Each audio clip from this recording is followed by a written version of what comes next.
Hey everybody, this is the Sliders Review, and I'm here today to talk to you about things about Scream 6 that I did not like. Don't get me wrong, I still like this movie. Like, I like it a lot. It's so much better than 5, but I just don't love it, but I like it.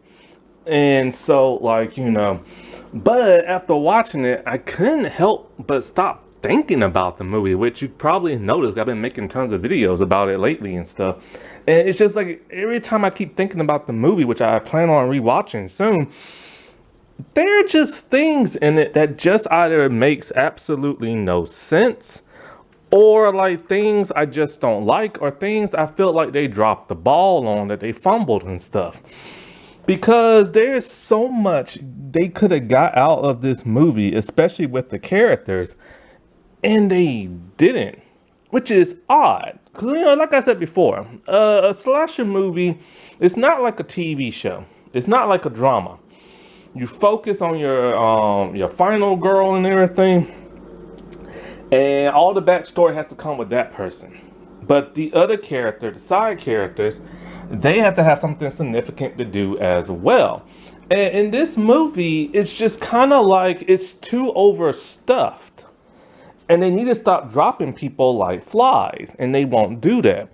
Because the thing about the side characters is that, yeah, some of them brought some significance to it, but others brought absolutely, positively nothing to it. Then there is other thing like the whole New York setting, nostalgia with the shrine. And it's just kind of like, I don't get it. Like, they have so many good tools at their disposal, and they picked absolutely nothing. It's like they went with the weakest tool possible and stuff. And I just don't understand why they would do that. And when I look back at Scream 2, which is still a much more superior movie, because, this is harping on Scream 2 and everything. Scream 2 had a lot going for it. And I mean a lot going for it. And they was able to tell it in, actually, I don't know the length of the time of the movie, but there was just so much they got out of that movie and the characters that I still remember to this day. Mostly because, I've seen that movie multiple times. But, like, this movie is fresh in my head. And the only problem I'm having with it is remembering the new characters' names. So it's kind of like Thor: The Dark World. Not a great movie, but it's an okay, pretty good movie and stuff. And I like it better than the first Thor movie. That's why I like the Thor: The Dark World and own it on DVD. Because it's better than the first movie, and there are certain things in that movie that I like that they did. And, that movie gets so much hate, but people need to rewatch that. Now, once again, this is not a review. I'm not ready to review this yet. I probably should. I keep talking about this so much, but, I'm not ready to review it yet.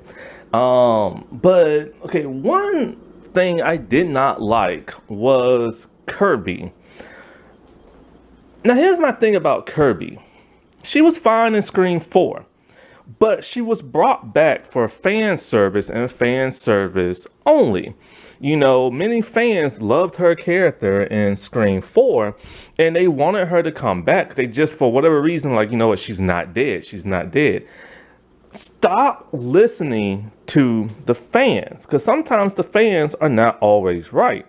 And bringing a person back for fan service can dilute your story if you don't do nothing significant with that character. And they brought her back only for her to really do absolutely nothing for the most part. Like, she's an FBI agent, which I'm still rattling in my head. How in the world is she an FBI agent? The actress herself is 33 years old. When we saw her in Scream 4, she was a teenager in high school. And about a decade or so has passed. So she's somewhere in her late 20s, early 30s. Now, I don't know how old you have to be an FBI agent, but I just find it peculiar that she is an FBI agent. Furthermore, she showed no interest in being a police officer in that of Scream 4. And it's weird that she's so young and she's an FBI agent when we see that one cop dude who's a detective who's old as can be. And it's like she was able to rise up in the ranks. Also, another missed opportunity with her was, where's her trauma? Like, she talks about how, like, she has a stab wound and she died for, like, 4 minutes. And she looks somber when she says it, but she doesn't look disturbed. Also, when she's in the shrine, she doesn't feel to be fazed by that. I would be terrified if I was in the shrine of that, of like, somebody who once killed me and stuff. Not only that, but you think she would be more adamant about stopping the ghost face person because of what they did to her, or more traumatized to the point where she don't want nothing to do with them and stuff. Because I mean, even Dewey in that one movie was all like, I don't want to help out, nothing like that. And so I feel like they fumbled with her and her traumatic past and everything. Because you think she would have, not only that, but she wasn't even really a good detective. Gail found out the shrine and everything, And so it's like, what purpose did she serve as a cop? She didn't walk around with the students to bodyguard them like other cops have done in other Scream movies.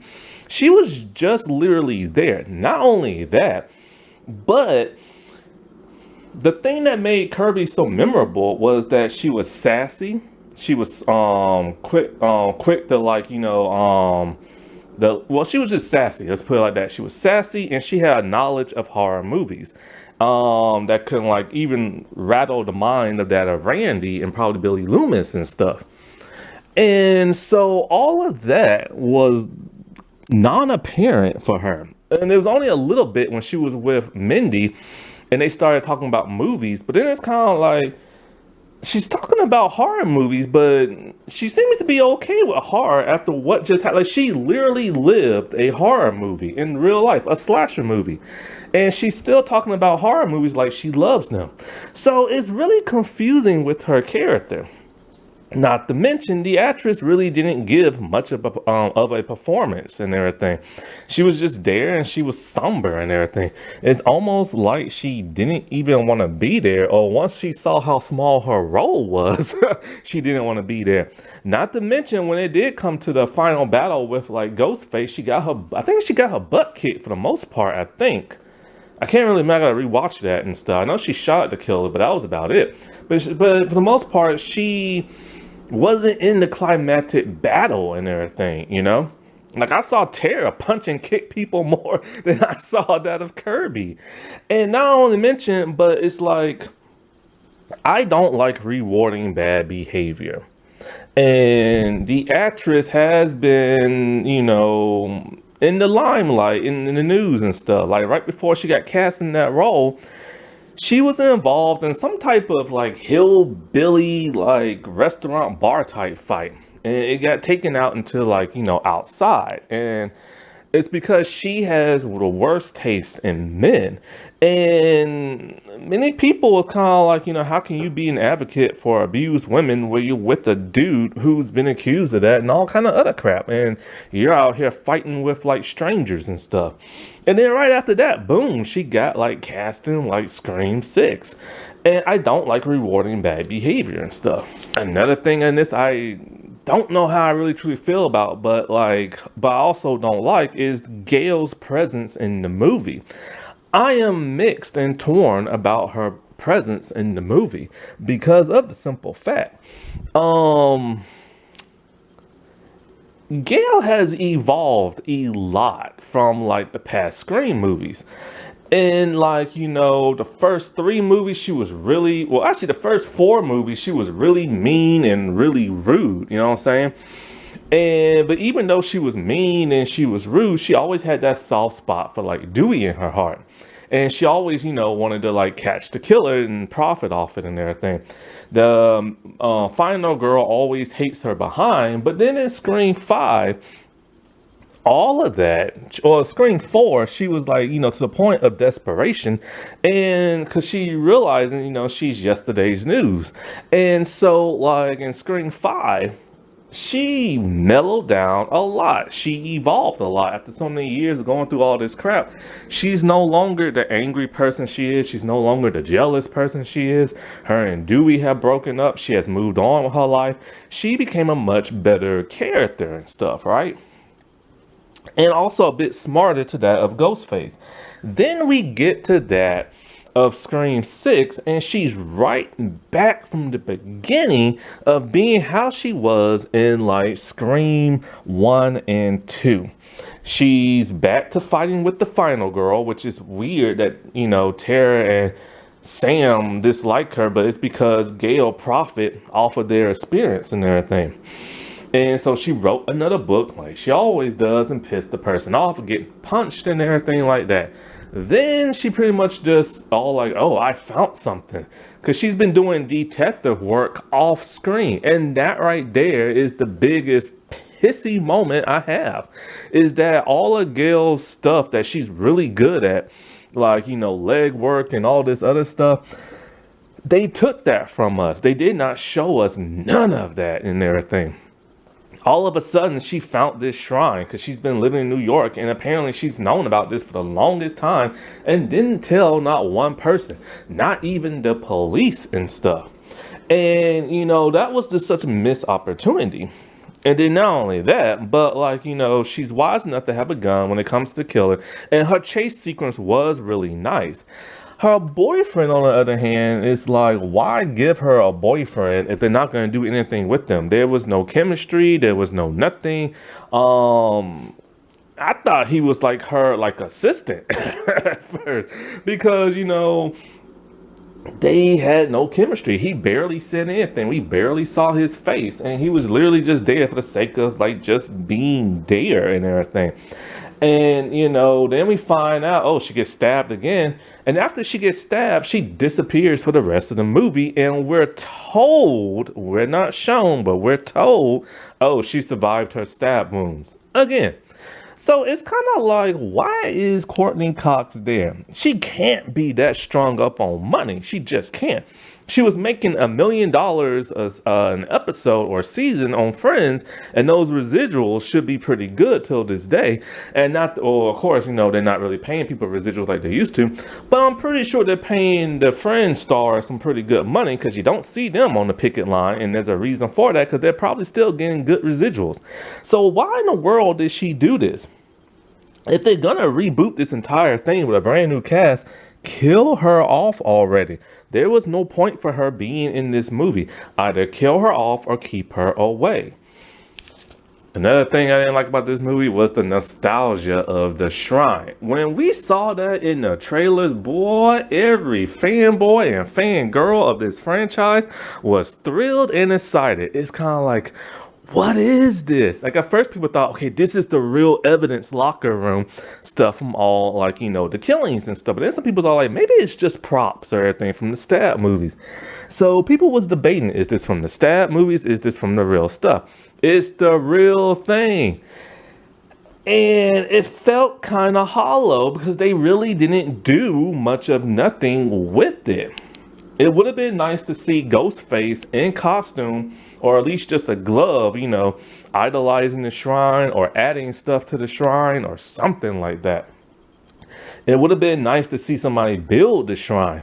It would have been even better because, like, here's the thing. They had costumes of the past, of the killers, and their masks. But they didn't have every killer's costume because in the Scream movies and stuff for the third one, there are 2 sets of killers. So there should be multiple costumes. Now, of course, this is the Stab movies are based off. So this is another thing. This don't make no sense. They said this is based off of Stab. And they said that, the shrine is based off like the Stab movies. And that's why there are 9, like, costumes and like stuff like that. Cause there are 9, like, 9 or 8, I can't remember which one. Like, whatchamacallums. So it's kind of like, okay, so that's not really so much for our benefit because it's not based off screen, it's based off stat. But still at the same time, do you really expect for me to believe that every stab movie knew exactly the type of clothes a person wore and all this other crap? You know what I'm saying? And so then we get to like the masks and everything, right? And the mask, oh, of course, the mask from the. So this is another thing. If this is from that, this don't make no sense. They said this is based off the stab stuff, but they literally said this is actually from the crime scenes, and somebody probably bribed a cop to bring this here and stuff. And so therefore, it's the real masks and the costumes of the killers, and they're doing that whole Halloween thing where you see like a torn riddled up like mask and everything. Same thing with Chucky, the burn marks and stuff like that. You had that's what's big in Hollywood right now, the old nostalgia of like the messed up looking mask or the messed up looking face and stuff like that. But here's the problem with all of this.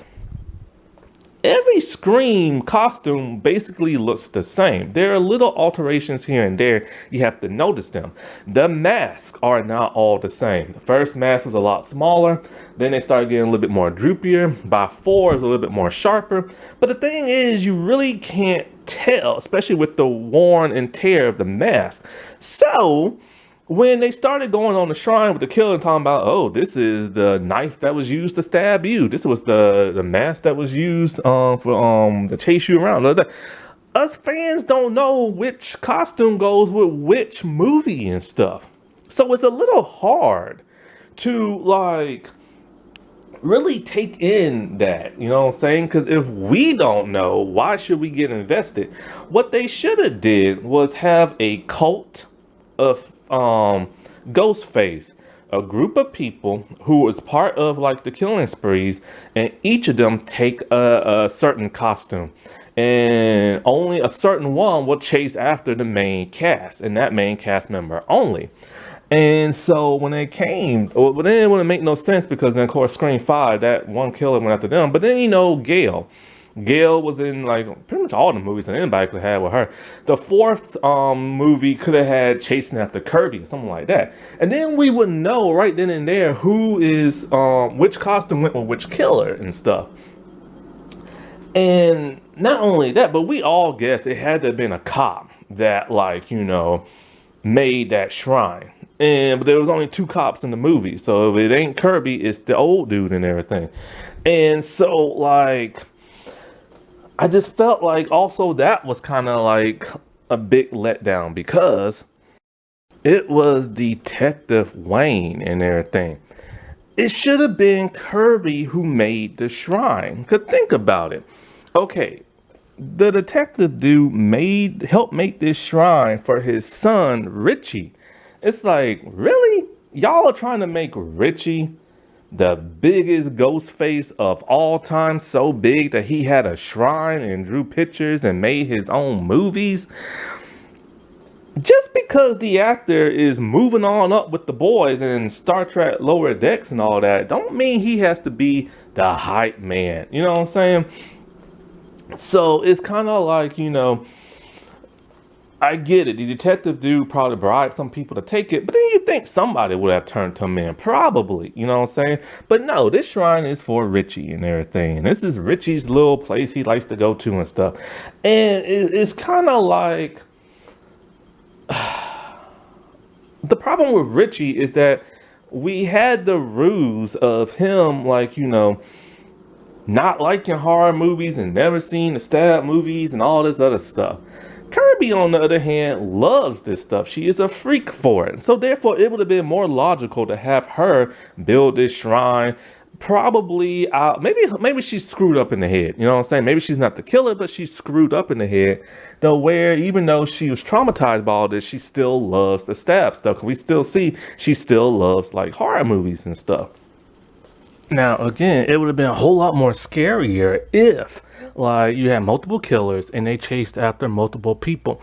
And say the killers were actually wearing the shirts of all the killers, like, while they had their Ghostface outfit on. So you'll have, like, Ghostface costume, and then you say you have, like, Jill's shirt over it. or Stu's or Billy's, and that will really freak out the person they're chasing, you know? That would bring so much more emphasis to that of the shrine. Also, I'm still confused as to why there, how many are there, like 8 or 9? If you're thinking about the Scream movies, then yes, that does make sense because you had 2 per movie except for 3. But then in Stab, which this is based on, you should have multiple costumes because weren't there 8 Stab movies or something like that? I don't know.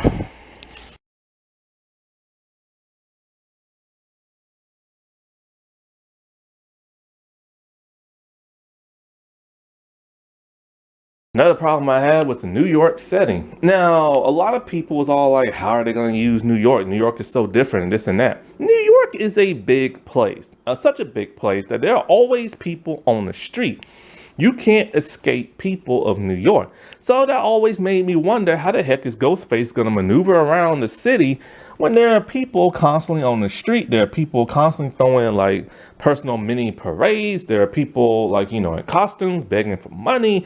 You know, there's street vendors everywhere. Like New York is a huge place. It's like a carnival and everything. So how the heck was Ghostface gonna get around? And at one point, the therapist, Ghostface killed him in broad daylight. Went to his same thing with Scream 5, man. Went to the person's house, broad daylight. Nobody saw a person dressed as Ghostface doing broad daylight, opening the door, trying to kill somebody and all this other crap. Sneaking around somebody's house. Somebody would have saw that. And, you know, that just don't make no sense. It didn't make no sense in Scream 5. It don't make no sense here. Not only that, but I wanted to see more of New York. I wanted to see a really fun chase sequence.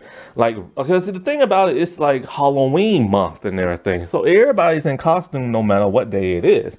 And, you know, it would have been great to see Ghostface chase somebody down like a sidewalk or in a big alley or the subway station, something. But that's not plausible because somebody would have noticed something weird going on and tried to stop it like they did in the bodega. So having it in a huge city setting made absolutely no sense if you can't utilize that city. Now the subway scene was great. You know, that was really scary and terrifying because you didn't know which Ghostface was the real Ghostface and what if Ghostface was dressed as somebody else, you know? But the fact that nobody saw that, it was kind of weird because somebody should have been like, okay, somebody's stabbing her, somebody's grabbing her by the mouth, something weird is going on and stuff like that. And they just noticed her when Ghostface left. Now, this was a scene very similar to the second Scream movie with Jada Pinkett Smith character. Remember when she was getting stabbed in the movie theater and nobody noticed because everybody, see, it made more sense in the movie theater because everybody was dressed as Ghostface. Everybody was chasing people around, pretending to stab them. So when they saw her getting stabbed, they didn't think nothing about it because they thought it was just somebody goofing around until she screamed and then flopped dead. Here, the subway scene doesn't have that same effect. And yeah, the teacher was in a dark alley and everything, which was empty, bizarre, because, you know, New York is so crowded and stuff. And so that was kind of cool to see. But it would have been nice to see like a big New York landmark and have them running around it or something like that. And another problem I have with this is that where was a really good chase scene? There really wasn't. Like the one on Gail's room was kind of cool but the problem is because it's New York and you can't get around without somebody looking at you. There was no epic chase scene around town. One of the things I love about Scream was like, say, the first movie at the party. Sydney was at Stu's place and one of them was chasing her all around his yard. It was big, it was open, but you know, you couldn't like tell or nothing like that. And it was a great chase scene. Another great chase scene was after Mickey in the car and like, you know, the police officers and stuff, and she had to run back to campus and stuff. We didn't really get no great chase scene in this movie that rivaled that of probably like say the first. I said it before and I will say it again. Enough with the Billy Loomis hallucinations. Those are like the dumbest things I have ever seen in this franchise. Is this a slasher movie based on realism, or is this some type of supernatural type thing? Seriously. It's like, okay, she's nutty in the head. She thinks she hears her dead dad's voice in his photo and stuff like that. One, she don't even know what he sounds like. And two, I'm so sick of her in this whole, there's a darkness inside me. And then it's like, whenever she starts like killing the killer, she goes like all crazy. That's not hereditary. All right. That's not hereditary. And they're trying to make it seem like it is. And it's like, really, girl, you don't know if you're like crazy in the head. Not everybody has a darkness inside. I don't mean just because they have a darkness inside, they're going to go out on a killing spree and everything. Plus, the de-aging effect is worse in Scream 6 than it is in Scream 5. At least in Scream 5, he actually looked younger. Not the way he did in the 90s, but he looked younger. I don't know what the world they was doing in like Scream 6, the special effects, because this just looks downright terrible. He looks older and stuff like that. He even looks older than the actual actor and stuff. And I think it's pretty safe to say that when she threw down the mask, she realized she ain't gonna follow in his footsteps and stuff. One of the things I'm so curious about is the original killer from Scream 6. I forget his name, but he's the film student who was just too eager beaver to like wait it out with his partner and decided to go on and murder their teacher and stuff. And what's so interesting about this is I'm curious to know how him and his partner would have handled this movie and stuff. Who would they exactly plot out to kill? And why exactly? But most importantly, what really pisses me off is that we get the return of the voice changer. Not the ghost face voice, but like the one where you can mimic other people's voices. We have not seen that since Scream 3, and I still to this day don't understand why that hasn't been used again. Maybe it was just something special and they don't want to like tarnish it. I get that, but it was an effective tool. And despite Scream 3 having some like annoying characters and stuff, that voice changer thing was the highlight of like the movie and stuff. And I can't believe that like after the what's their names? I forget the family's name. After they got rid of the original killers, why didn't they use that? Next, kill Chad. His plot armor is running thin and to the point of ridiculous. I don't know how this man is able to survive as much stabbings that he has had, especially at the climax of Scream 6. He was stabbed multiple times by 2 people. Yet somehow he is still alive. Now, his character has not really progressed that much. He's kind of the same way he was in Scream 5. He has like a love interest, and also he's just a jock who's a little goofy, a little dopey and stuff. The only difference is this time they put him in a relationship with Tara, and that's only because they can't figure nothing out to do with this dude. And it's kind of like if they can't figure nothing out to do, then they put him in the trope of the relationship thing. So he protected her from when she wanted to give it up to this one dude. And it's kind of like, dude, so he stopped her from doing it with this one dude just so he can get her. He's still kind of that slimy person he was in Scream 5, just not as much. At least I think he was slimy. Did he cheat on his girlfriend or not? I can't remember.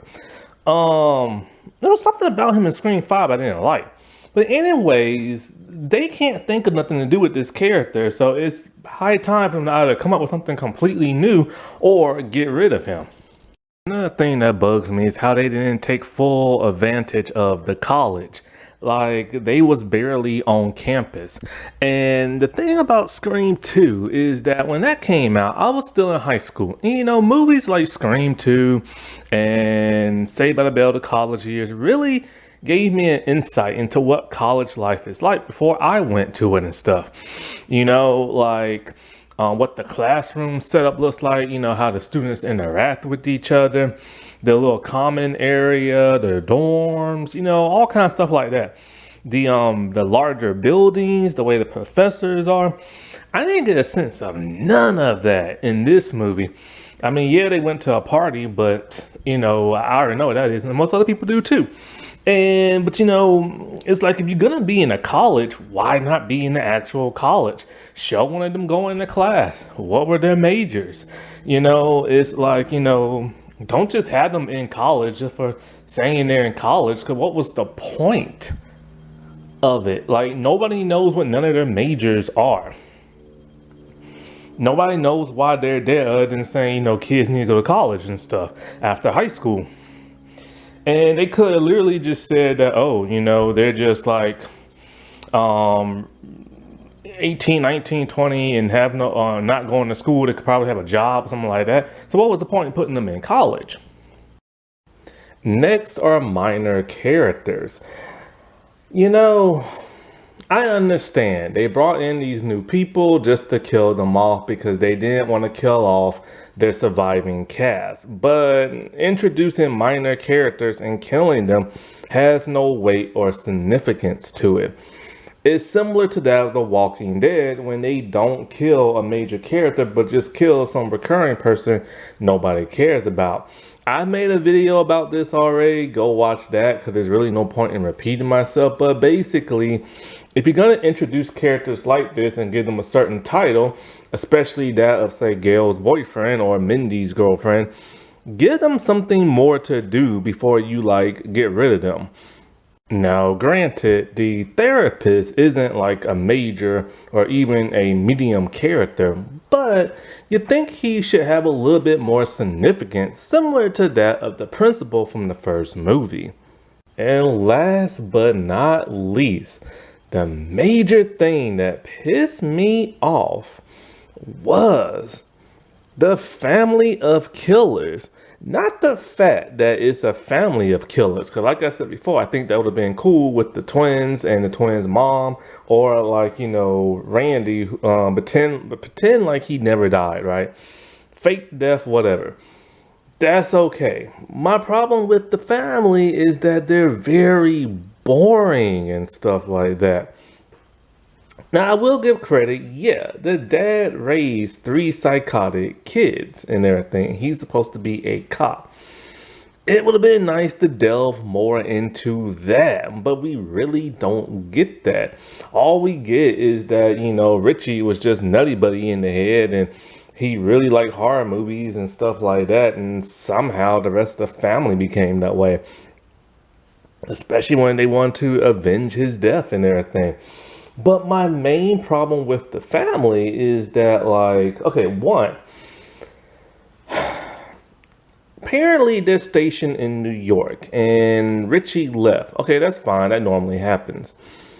But why was the shrine made in New York and not where Richie lived at? You know what I'm saying? Second, the boy's name, I forget his name. Like I said, I just watched this movie and I'm forgetting these people's names because they're so unforgettable. The boy. How in the world do people in New York not know he's the son of a detective? Like, you would have thought somebody would have recognized him as like the brother of, crap, what's her name? The sister girl. I can't remember these people's names. This is how underwhelming they were as Ghostface. I don't even remember their names. And so, like, you would have thought somebody would have recognized, like, oh, hey, that's your brother. Hey, that's your sister, something like that. Because most people who go to college also went to high school together, too. And you'd think somebody would have recognized them. And not to mention the brother we barely saw in the movie. Now, I will admit, even though I knew he was the killer from the beginning with, because somebody had uploaded a video, a bootleg video, when the movie had just came out, and it was like grainy and everything, and they're all like, and they literally put in the title, "The Killer of Scream like 6." I'm like, oh, dude, why would you do that and everything?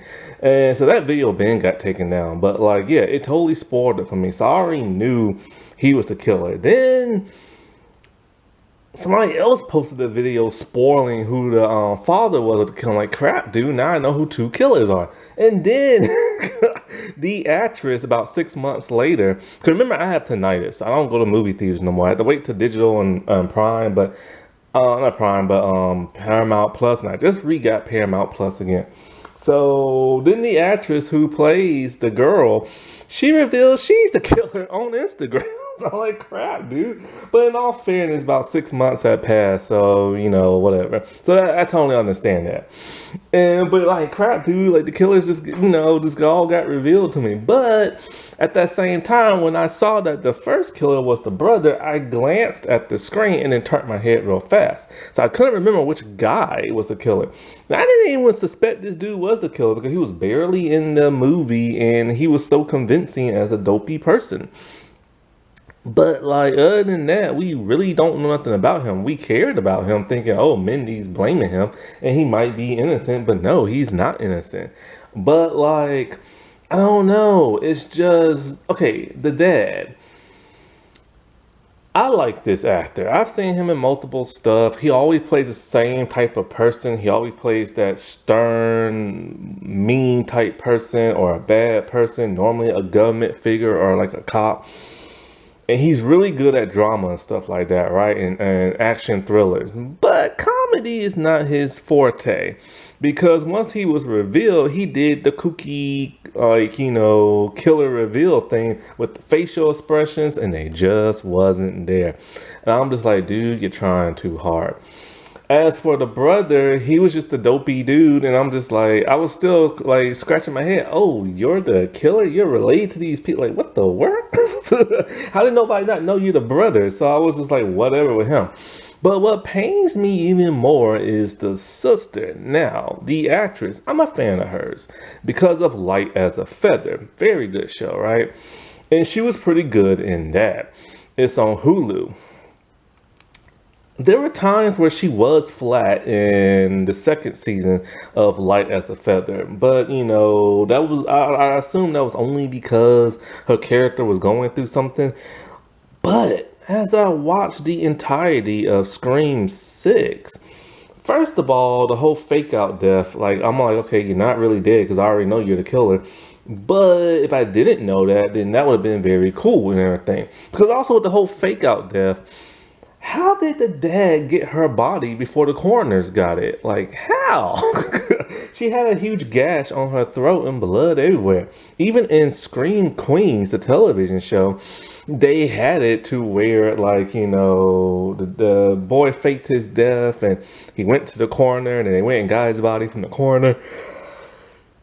At least they showed that. Here it's not even shown. But with the sister, all throughout the movie, whether she was just playing the college student roommate or she was the killer reveal, her performance was not good whatsoever. Her acting was not where it needed to be, to the point where it seemed like she can't even act. I suspect it's probably because she was maybe nervous or something like that. I don't know why I sound so country just now. But maybe she was like, nervous because she's mostly done a few TV shows. She's done more movies, but I don't recognize none of those movies. And so they're probably like indie stuff. So she's probably not polished that well on her acting, or at least she didn't bring it like she did on Light as a Feather. And it's quite a shame because this is like huge for her. This is like the biggest thing she's ever been in, but her performance just had me going blah because her performance was blah. So it's like, I wasn't feeling it. And so it's just when I look at these three killers, they just seem so lame. Not only that, but the dad is a cop. And this is what I don't get. There was a point where Sam was staring him down and then she roars at him and just charges. He doesn't even shoot her. He just gets bum rushed by her. And it's like, dude, she's several feet away. She's charging at you. How do you not shoot that target? He just takes it. It was the most ridiculous thing ever. And he's supposed to be a mastermind killer. I don't get that. And so, yeah.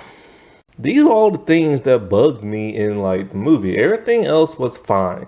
Sam, the actress, woo, she really brought it this time. Because I remember I did not like her performance in Scream 5. And the first two seasons of the show she was in, I didn't like that either. But the third season, she was really good. So I really like what they did with her and stuff. But like, and everybody else was cool too. But it was just like, everything else just kind of bugged me in this movie. Alrighty, well, I'll talk to y'all later. Bye.